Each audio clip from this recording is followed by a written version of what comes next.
Hi there guys, how are you doing? Eddie Jones has named his preliminary EPS or Elite Player Squad for a early season training camp, and there are 5 names that I think are pretty notable exceptions, so I'm just going to run through the 5 notable players that have missed the England selection. Kieran Brooks is the first one on the list, the tight head prop with 16 England caps so far. He played in 3 of England's Rugby World Cup games, but has only turned out once for England under Eddie Jones, and that was against Wales back in March. He missed out on the Australia tour, and it does look like Eddie is looking towards younger options now. The next player is one that people have been calling to have a go for a while now. Big Dave Ewers from Exeter Chiefs, who is a flanker. So far he hasn't got any caps. When he got called up during the Six Nations earlier this year, he was injured. And then has missed out on the Australian tour as well. The back row have all been playing very well, so that's it's a difficult area to break into.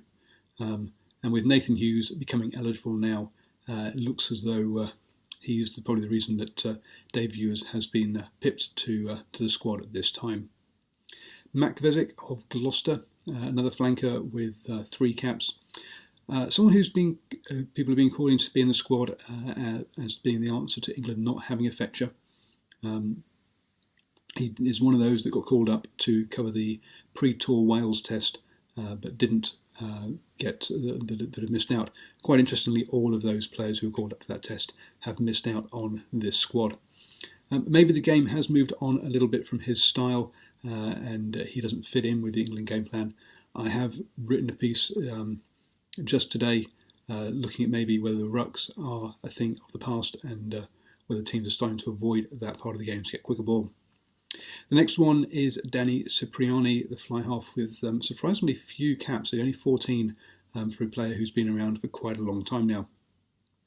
He is the mercurial player who is supposed to have mended his ways, but that drink driving charge that he picked up just before the Rugby World Cup really has blotted his copybook, and you do have to wonder if he's ever going to learn. Rumour has it that Eddie isn't a big fan of how Sippers goes about things, and at 28 he should have matured by now, and you do feel that maybe it's gone for him. He'll be sort of like 31, 32 by the time the next Rugby World Cup is over and Eddie Jones is out, so maybe I'd say his time is gone.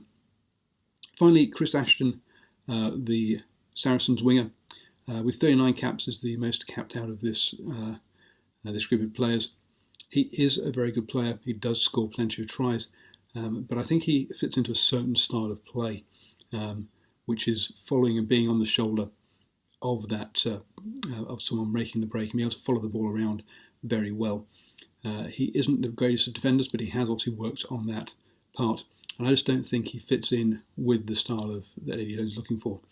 If you look at both the first choice wingers in Nowell and Watson, both are players that at one time or another have been fullbacks, and there's been suggestions that their first choice position would be at fullback rather than wing.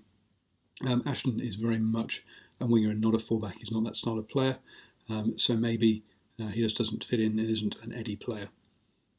Some notable mentions surrounding exceptions that also haven't made it.